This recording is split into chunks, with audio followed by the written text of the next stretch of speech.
What's up, guys? Welcome. Thank you guys for tuning into my channel. So we're going to talk about a little bit about the golf and baseball swing at different moments here in this video. And I'm going to touch on a bunch of different subjects. I really just try to sum up a lot of what's been on my mind throughout the week and then discuss it here on these videos, or some of the things that you guys send me. So we'll get into it. First thing I want to discuss is actually my daughter's golf swing. And I don't push my daughters to be into softball or golf or anything, but they are doing some golf this fall. And I just want to show you guys my daughter's swing. Now, I've never instructed. You would think, me being the swing mechanic, that I would just be like in their ear all the time when they're at the range or whatever. And this is her at a golf school. And I just got some video of her swinging from behind, or from down the line. And she is 8 years old. And again, what I was going to say is, you would think, me being the swing mechanic, I would just be like instructing them all the time. The only thing I've really done, and honestly, you don't even need to do this, thinking about it now, is their hand positioning. They would sometimes, reverse their hand positioning. But as many of you guys know, Hank Aaron had a reverse grip for, most of his amateur playing days, from what I understand. So let's take a look at her swing. Notice, she's got all the makings of a great swing. I just don't instruct her. The only thing I do is I put, adequately crude equipment in her hands. I think that that's important. I didn't even set her up to swing left-handed. She's right-handed. I probably should set her up to swing left-handed, but I do have her. So here's why I haven't. I do have her swing left-handed as well, but I kind of want her to enjoy the game, so I wanted her to kind of choose whatever side, she wanted to choose. So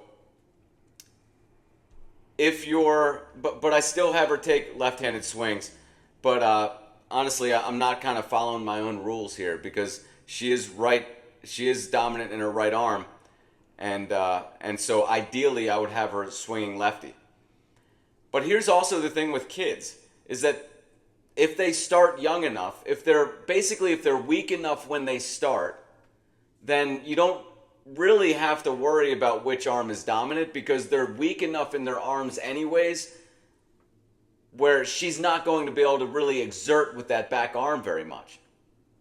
And the kids' bodies know this, so they basically take on a lead, what I would call a lead arm dominant structure, because the back arm just can't really do all that much. So you can see she's got a nice lead arm dominant structure. This would be taking the club back. It looks like it's going to the inside, but that's just because I'm so much taller than she is. If you saw this from like more her angle, this would be like taking it back on plane, as they say in golf. These were things that I just couldn't understand for so long. Like, how are great ball strikers achieving these positions, like where the club head stays on plane on the way back? I was always bringing the club head inside on the way back, and it wasn't until I discovered lead arm dominance, the importance of feeling more of the lead side pathway, feeling more of that exertion happen in the lead side, that I was able to understand that all these positions that you see the great ball strikers get into, or great hitters, really, it's not about forcing each individual position. It's just about feeling more of the lead side pathway, and these positions will fall into place. So here you can see, that's not a position. The position she's in there is not a position you will see from someone who's very back arm dominant. And then at the top, she looks to see if anyone's watching. And then notice the club there. Watch this. Redirects on a shallower plane. That is what you see in all the great ball strikers. I'm not going to mess with her swing.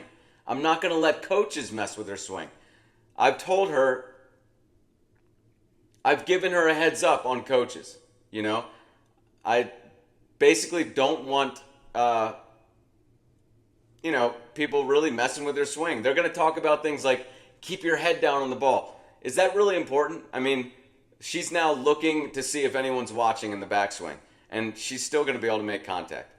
But notice the redirection of the club. That is indicative of a lead arm dominant action when it redirects on a shallower plane. See that? It redirects in that circle in the right way. What back arm dominant people will have is they'll have it the other way. They'll be more shallow, and then they'll circle around and be steep.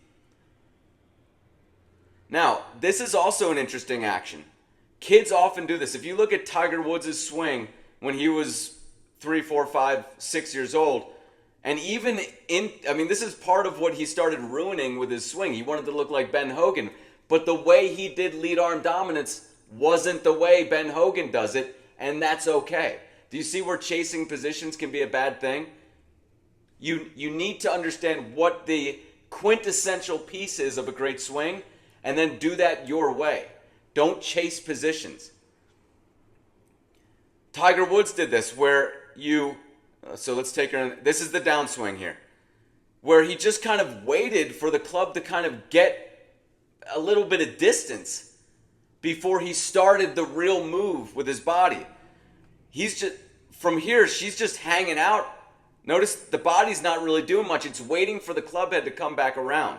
Now the body's going to start engaging as the club head is getting closer to the ball. Now the body says, okay, now the club is in a position where we can turn on some speed. And this is fantastic positioning right here. Notice the body is naturally doing that squatting move. That's another thing Tiger Woods was taught by Sean Foley, to force this squatting move earlier. And it's like, he got all screwed up by conventional instruction in golf. But this is beautiful positioning. And again, look at that lead arm. Nice and compressed up against the body. What's happening is that lead arm is kind of catching a free ride from the rotating torso. Beautiful shallowing of the club going into contact. And then notice the back arm is well bent. This is another thing I used to try to artificially manufacture in my baseball or golf swing. A very bent back arm. In fact, that was the way I instructed when I instructed pros back in the early 2010s. I would kind of force them to have more of a bent back arm at contact. Like Schenk's method now. It can work for some hitters. I mean, if you're extremely flippy through the ball, forcing some positions can work. Like, Richard Schenk has Aaron Judge, and everybody is snapping the bat back. Well, that's not the ideal way to do it, but it can work pretty well for some people who are very flippy through the hit. Anyways, you can see at contact, beautifully bends her back arm. This is just indicative of a lead arm dominant pathway here. And, I mean, like, some people might look at this and be like, something needs to be changed. This is just a child who is working with a club that's way too big. And I do that on purpose. It's too big and too heavy and rather crude equipment. I don't want to put this extremely light and expensive equipment in her hands. It's going to make her less precise in her ball striking.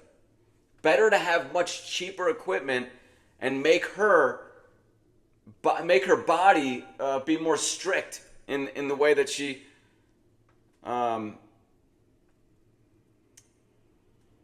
be more strict, because it's seeking good ball striking.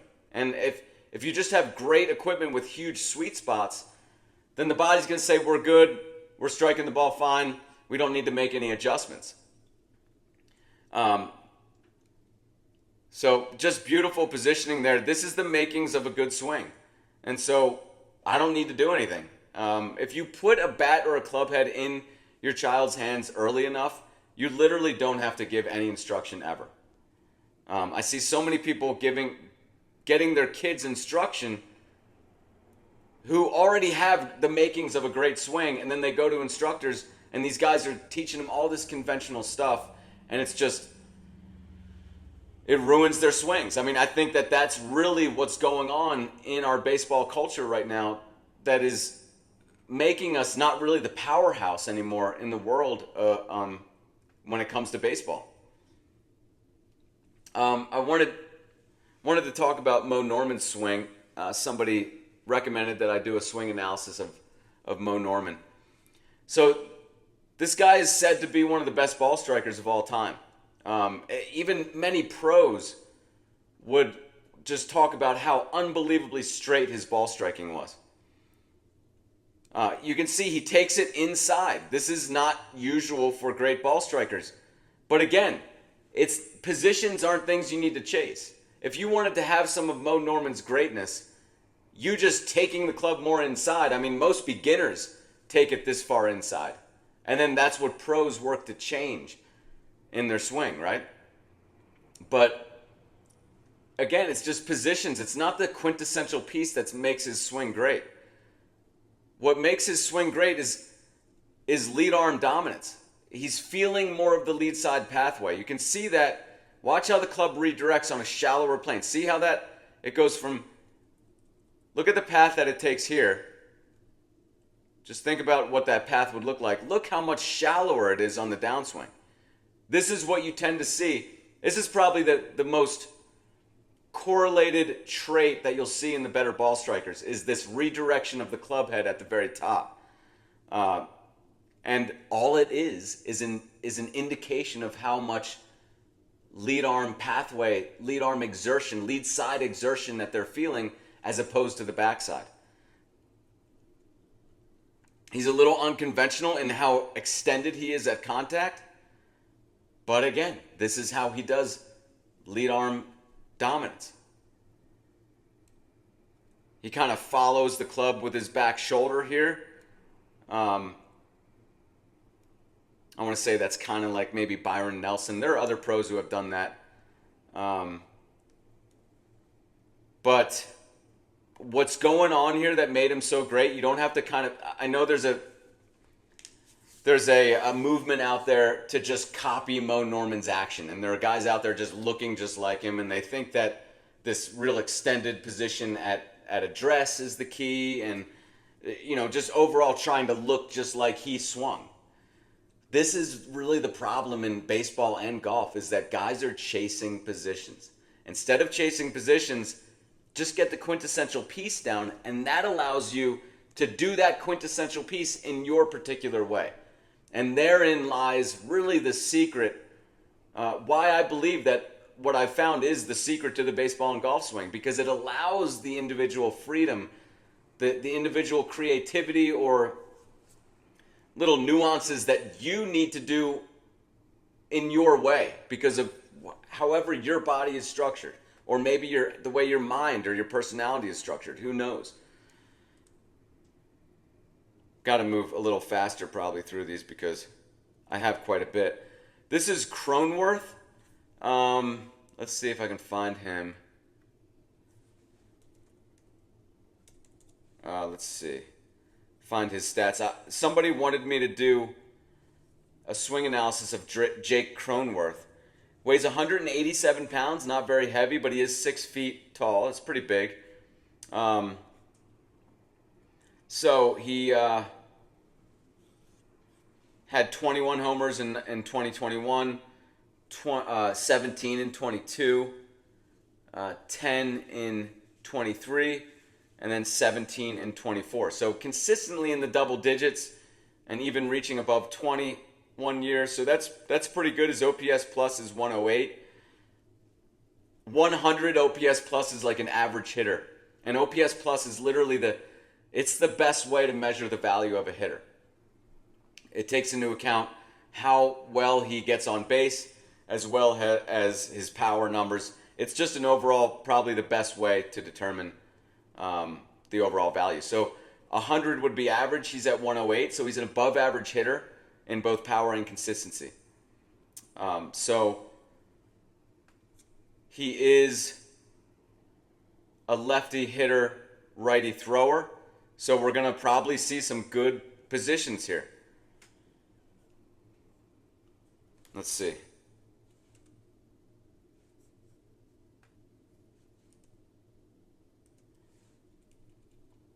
So not a lot of movement of the bat as he starts forward. This is nice. This is pretty nice. Could it be better? I mean, in my eyes, yeah, it could be better, I think. Again, though, the only thing I would really want to do is feel more of that lead side pathway. Feel less of the backside. It's one or the other. You want to focus on one or the other or both at the same time if you want to focus on both. Good positioning. Not a lot of flip through contact. You can see the bat and back arm are in alignment for a long time. It's what you're typically going to see in a guy who's hitting with his lead arm as his dominant arm. This is kind of the typical modern swing where it's got elements of lead arm dominance, but it's also got a little bit of the pushing out that's taught. This is probably a kid who has been affected by conventional instruction. So this is the way I look at it.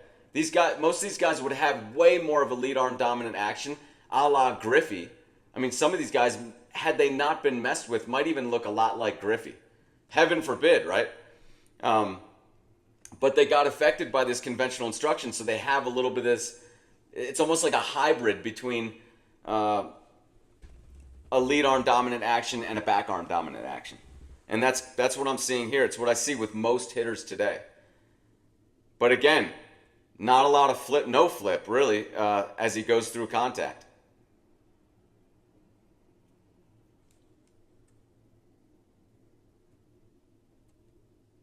Not a lot of movement of the bat. There you can see the hands are kind of taking a route that's very close to the chest here. Not a huge fan of the route. But again, this is what I tend to see in these hybrid lead arm dominant hitters who have been affected by conventional instruction is I see this path where the hands are going very much in front of the chest as they approach contact, but then after contact there's like no flip. So they've never really felt the flip in the swing, but they're moving towards that. I wouldn't be surprised if there are a lot of hitters out there who are naturally lead arm dominant in the major leagues, but they're slowly regressing due to this conventional instruction.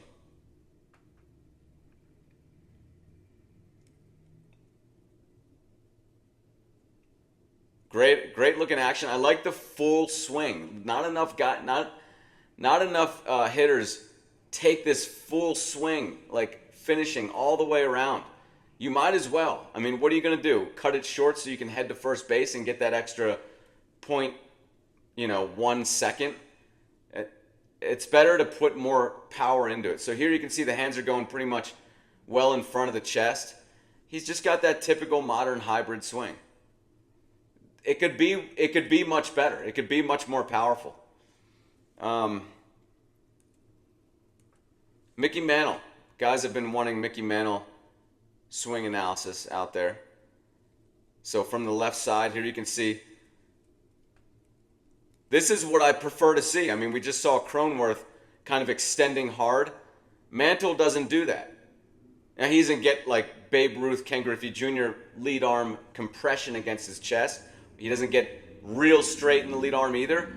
But, he consistently got into well-connected positions at contact. Not that I want you guys to chase connection at contact, but it's just indicative of feeling more of the lead side pathway.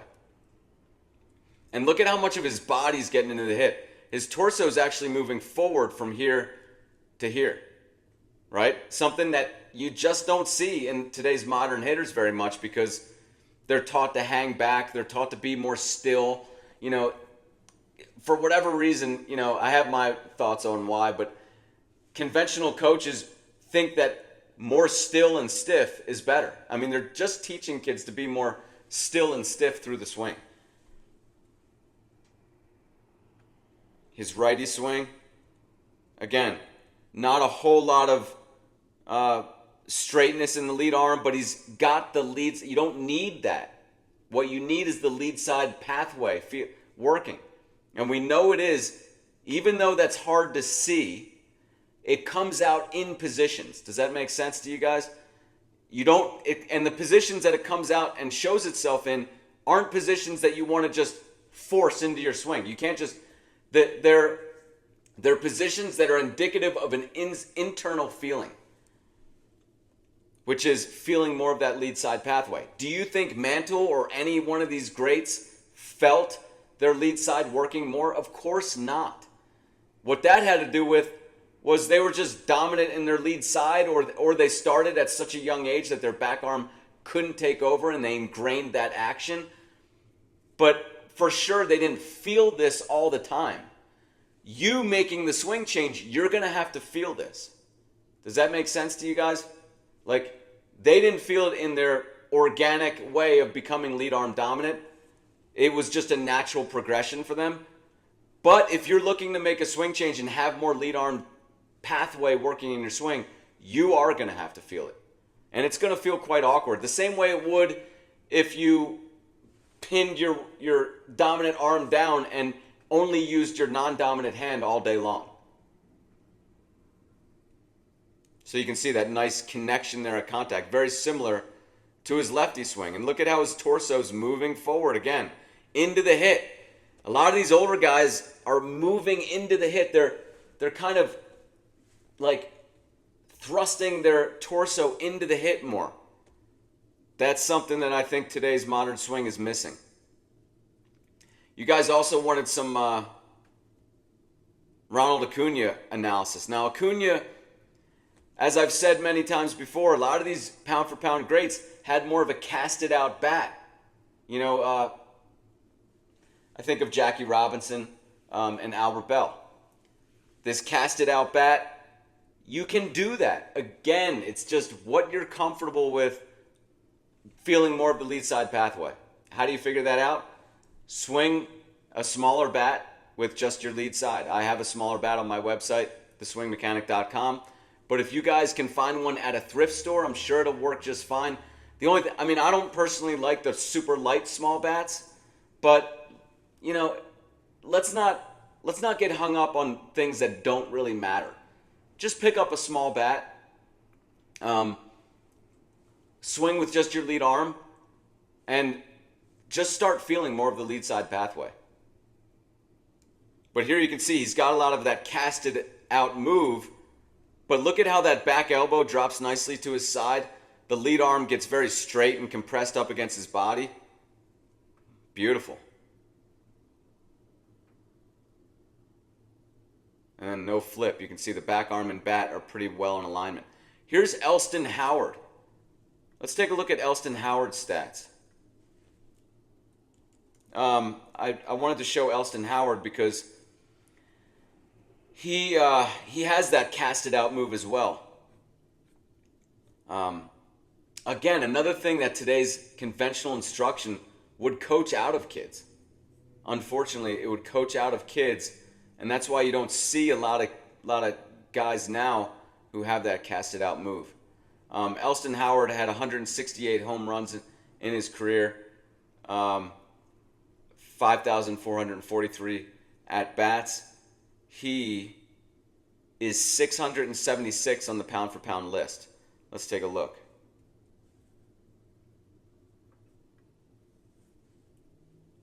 There you can see. Look at how casted that is. I'm going to start adding Elston Howard to my casted out bat list. Look at that. What do the conventional coaches say? That the barrel has to be pointed at the catcher, right? When you start making all these rules, you do a couple things. First of all, you start mucking with the natural way that hitters may want to do lead arm dominance. So you're going to take them out of lead arm dominance with all these instructional cues that are inconsequential. If I told Elston Howard when he was 12 years old, make sure that bat is pointing at the catcher at this point in the swing, then that might be the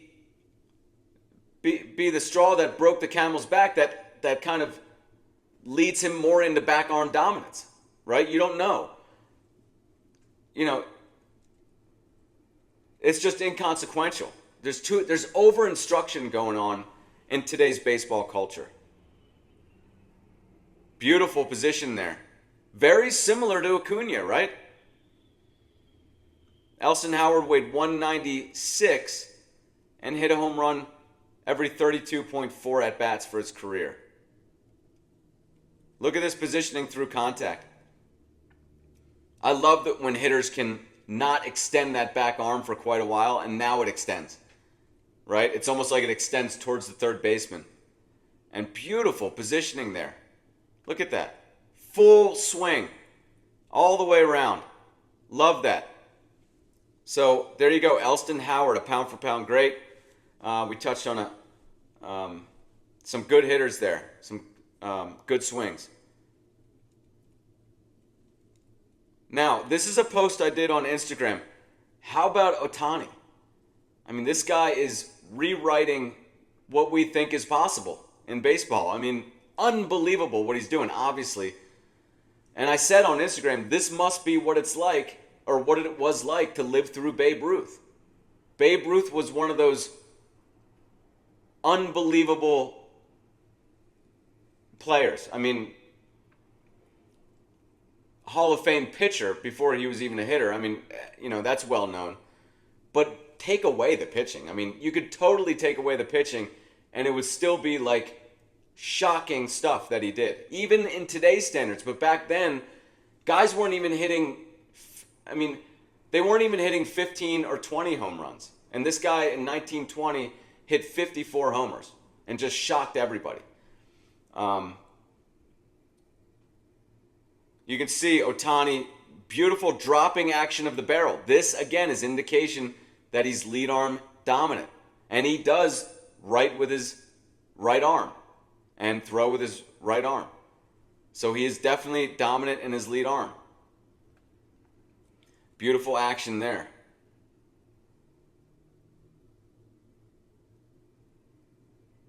The dropping of the barrel, the flattening of the barrel. If you guys go to a college game in your area, a good college game, you're going to see the 3, 4, and 5 hitters are going to tend to, if you just sit behind home plate, and I love going to college games. Many of you guys may know I don't really follow Major League Baseball until it gets to the playoffs, or like I might tune in every now and then. I'm not like avoiding it, but I do like to every now and then go to college games. But if you do that, sit behind home plate, look at the 3, 4, and 5 hitters, and you're going to see typically more of a dropping action of the barrel than you see in the 1, 2, and 6 to 9 hitters. Ruth, as I was showing on Instagram, had the same kind of dropping action of the barrel. And Ruth also was someone who wrote with his lead arm. There you can see him signing with his lead arm. That's him in Japan in 1932. Famous trip he made to Japan. The Japanese people fell in love with Babe Ruth, fell in love with baseball, and you can almost trace a direct line from that trip Ruth took in 32 to Ohtani. And I don't think there would have been an Ohtani had Ruth not taken that trip.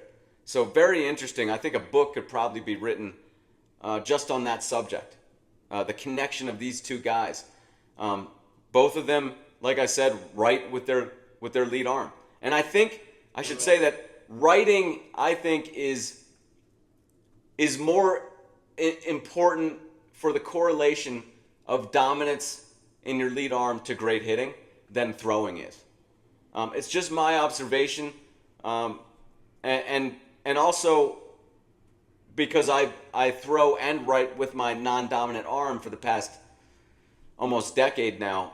And I think that writing requires a little bit more coordination and time to get right. So if you can write with your arm, I think that is indicative of more dominance in that arm than throwing by just a little bit.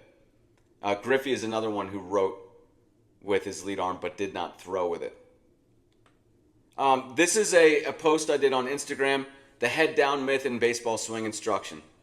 Got a lot of pushback on this, and I knew I would. People kind of missed my point. This coach is viewing this child And what he really has a problem with, I think, is the positioning of his arms, but he says it in terms of the positioning of his head. Because there's this myth out there that if you are, if your shoulders are turned towards the pitcher at contact, then that must mean your head is flying open and you're not watching the ball. Huge leap to assume that. Like, this has been going on since swing instruction started. And so that was really my main point. A lot of guys said, are you teaching people not to watch the ball? You're crazy. No, I'm teaching people not to, overly keep your head down. It's such an impetuous knee-jerk, response to how you should instruct the swing. We're hitting a ball, which is kind of hard to see, so keep your head down. That's the most important thing. Nah, it's not. I mean, if you look at the greatest hitters, I'm not saying they're not watching the ball as well as they can, but they're not overly keeping their head at the point of contact like a Wade Boggs or whoever else has done that throughout Major League history. I think of Wade Boggs who did it. And I did it. I fell into that when I played. I thought I'm doing the prudent thing by keeping... The only problem is that would be great if we could still rotate really well, But when you're keeping your head overly down towards contact, what you get is poor positions through the swing because you're not actually rotating through. The fact is even though this kid is in this position, let's just back it up. Okay, let's just back it up. Look at where his head was when the coach had a problem with it. Is that that's right at 5 feet in front of contact? I mean, we know you can't see the ball the last 5 feet. So what's the problem with that? The problem is that the coach really has a problem with his shoulders flying open. That's the main thing that conventional instruction out there wants to fix, right away. They think that's the worst thing. And the ironic thing is that's actually what you want. You want to have the shoulders fly open because that'll allow you to stay well connected through contact. And it's indicative of a lead arm pathway, of a lead side dominant pathway. So let's just listen to what he says. You should be looking here. Your eyes should be focused here.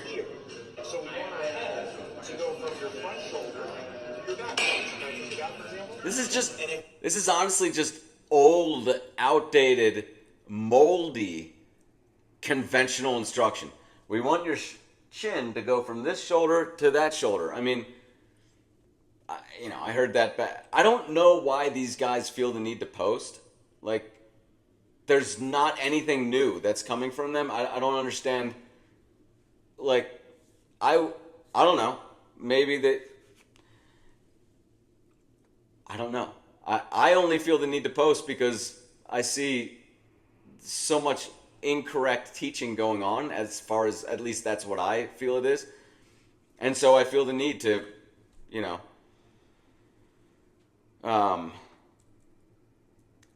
to just bring something new, because I'm not seeing anyone else saying what I'm saying.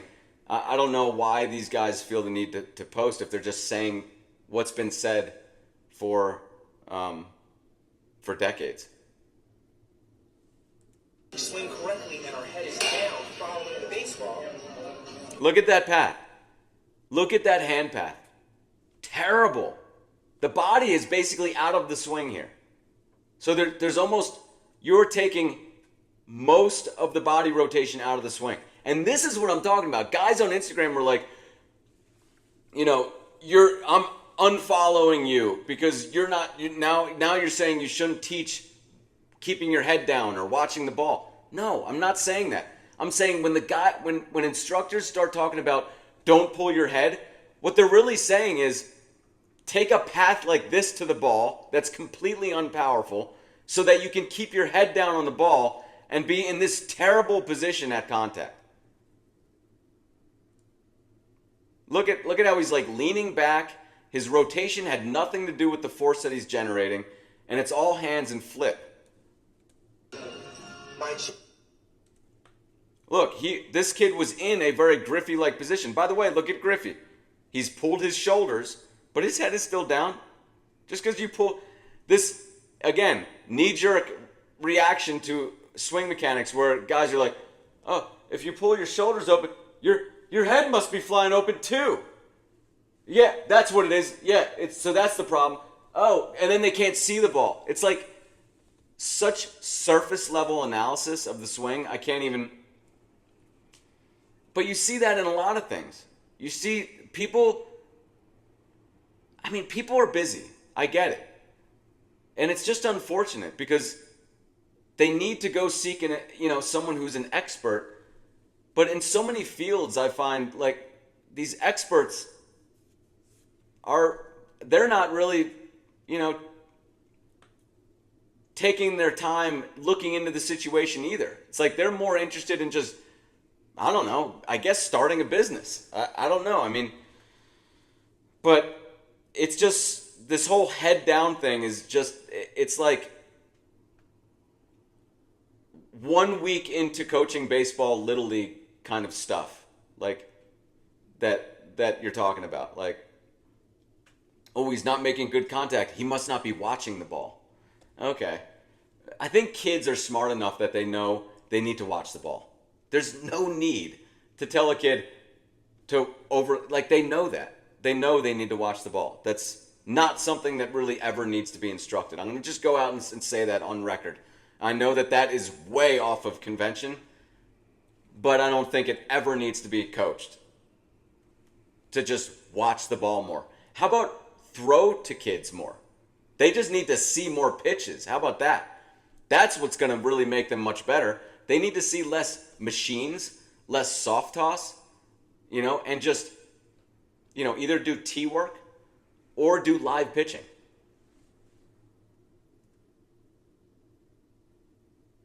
And I showed a few examples of guys who pull their shoulder and are pound for pound greats. Billy Williams, pound for pound number 38. Mookie Betts, he's pound for pound number 34. Well connected in that, well bent back arm, almost always at contact. He's got a real bent back arm. You can't really have a real bent back arm unless you are more rotated. Mickey Mantle, pound for pound number, 12 or something. Hank Aaron, number 4. Willie Mays, number 1. There you can see. And then there's the coach's position at contact. You're never going to see a pound for pound great, at least very high up on the list, pound for pound great, in this position at contact. This is going to be a slap hitter at best. Now, this is the last thing. I know it's been a long video, and then we'll get going. I posted, this I believe is the absolute best way to exercise. If you consider yourself a power lifter or a sprinter or baseball, I don't care. This is what I think humans should do to exercise. Whether it takes you a half an hour or an hour or even 20 minutes or 10 minutes, it doesn't really matter. And if I have 10 or 20 minutes and that's all I have, then I can put in a good workout with this kind of movement. I call it like super slow cardio, or maybe you guys can help me find a good name for it, or flow yoga. I think for the first few years I referred to it just as ground flow or ground work. I really don't know what to call it, but I think it's absolutely the superior way to exercise, and the only thing I do to exercise is really this, along with rings, because you can hit everything with it. I do a lot of balancing on my legs like this because personally I'm trying to build the muscles around my hip, and it is getting way better. But I want you to pay attention to the heart rate. I mean, this is a 158 heart rate is like, that's moving pretty fast, running. I mean, if you're running at a pretty easy pace, what you typically see the person around your neighborhood run at, they're probably at like 130, 140. Here I am at 158 beats per minute. And I'm conversely not doing any damage to my joints, unlike the runner, or unlike even, I don't think it's wise to do really any sort of exercising or fitness training of any kind if you're damaging your joints. Like, that's not a payoff. That's not negotiable in my eyes, because then now you're just doing something that's unsustainable anyways. So you're going to have to find something down the road that's more sustainable anyways.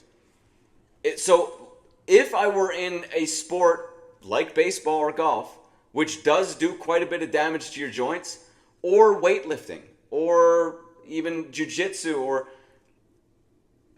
or just being a human being, this is what I think is the base of what you need to do. If you want to then lift weights beyond that, then that's fine. But you need to do, in my eyes, you need to do this first.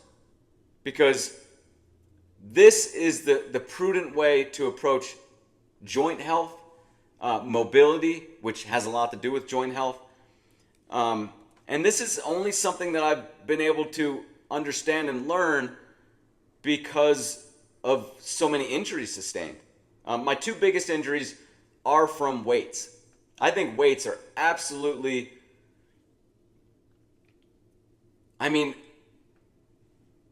at most, I think they should be incorporated for most athletes once a month, maybe once every 2 weeks. I don't even really see a point then, but that's how I would incorporate it if I found it absolutely necessary to do weights. But primarily, I'd just be doing this.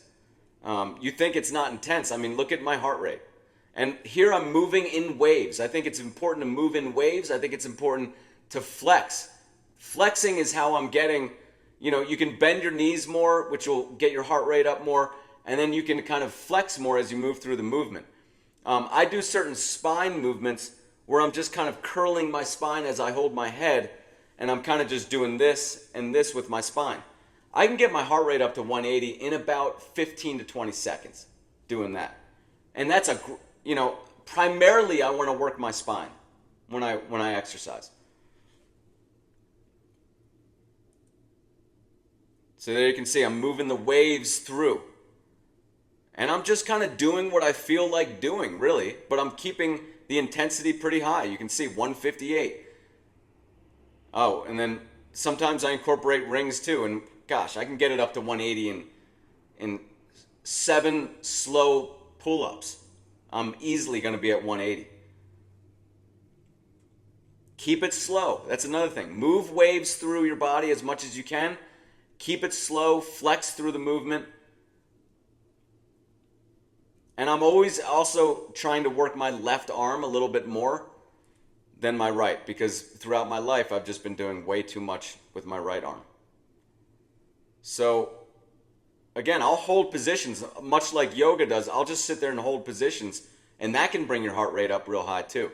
So for a 1 hour session, I keep the heart rate rather low for the first 10 minutes, say around 80 to 100, and then move up into the 120 range for the second 10 minutes. And then, from there to the end of the workout, which lasts about an hour, I'm up in like anywhere from 130 to 180. But I averaged 138 for the entire 1 hour workout, and that's pretty typical.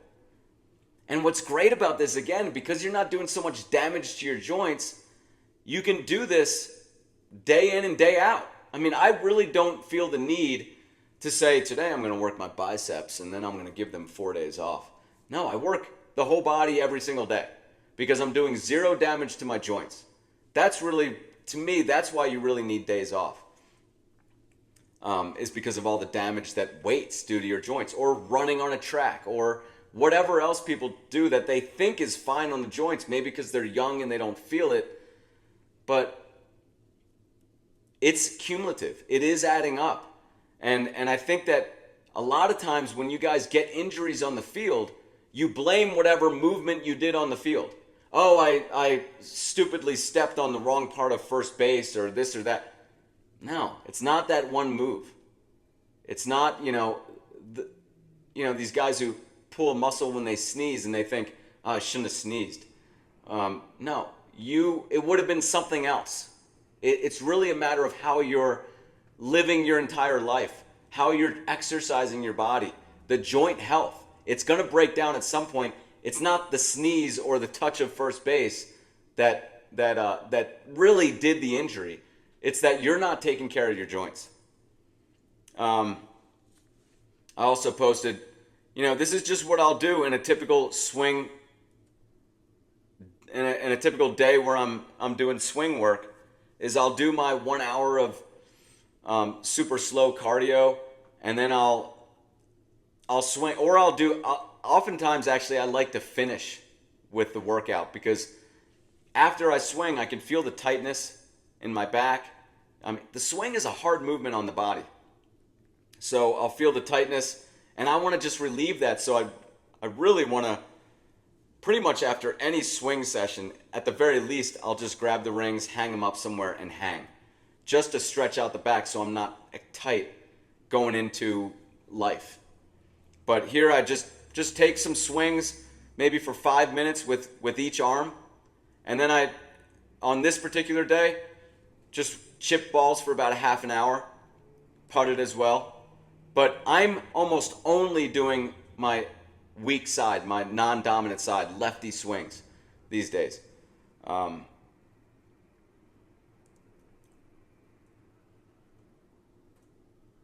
Also doing this is kind of a new thing I like to do, just the lacrosse throws. I like trying to feel more of that lead arm compression up against the body. My nephews play lacrosse, and I played college lacrosse as well. And so maybe I'll get into the lacrosse field as well at some point, but for now I'm just enjoying playing with this little training aid that I made, which is basically just a cut down lacrosse stick that I can use with just my lead arm. There you can see, beautiful lead arm compression there, right? And then I'll finish with some juggling. And oftentimes I'll wear gardening gloves. Some of you guys know that I love to wear the gardening gloves. They come up to about here. They serve two purposes. They blunt the feel in my hands, so I like to juggle with them. I like to do my putting with them. You could almost... I learned this from Jason Williams, White Chocolate, the guy who had unbelievable ball handling skills in basketball. And he did this when he was young, and that's how he was able to have such good feel for the ball. And so I've just kind of carried that over to other things too, like, where you want to have good feel. So it does that. It blunts the feel in your hands, so it gives you, when you take them off, gives you better handling of whatever action you were doing. And for juggling, I just like it because when I take them off, I can feel, wow, I have such feel of the fingers, and just my coordination is better. But also, being a baseball player, being a golfer my whole life, the sun has just been hitting this part of my arm, so much that I just want to give it a break. And so I like the way that they come up to here, and cover that. And I don't do it for the videos, but I'll take my shirt off and get sun, because sun is just so good. I feel so much better if I'm getting sun. I just don't want to get sun on my face and my forearms and hands so much, because they've already gotten way too much sun throughout my life. So the gloves kind of serve a dual purpose, and I believe I have them in the affiliated products section of my website at theswingmechanic.com. You can check them out there. Anyways, thank you guys for watching. I appreciate you guys' support. This movement is growing, and I think it'll be the dominant understanding of the golf swing and the baseball swing in very short time. We'll see how it unfolds. Should be exciting. So thank you guys, and I'll see you in the next one.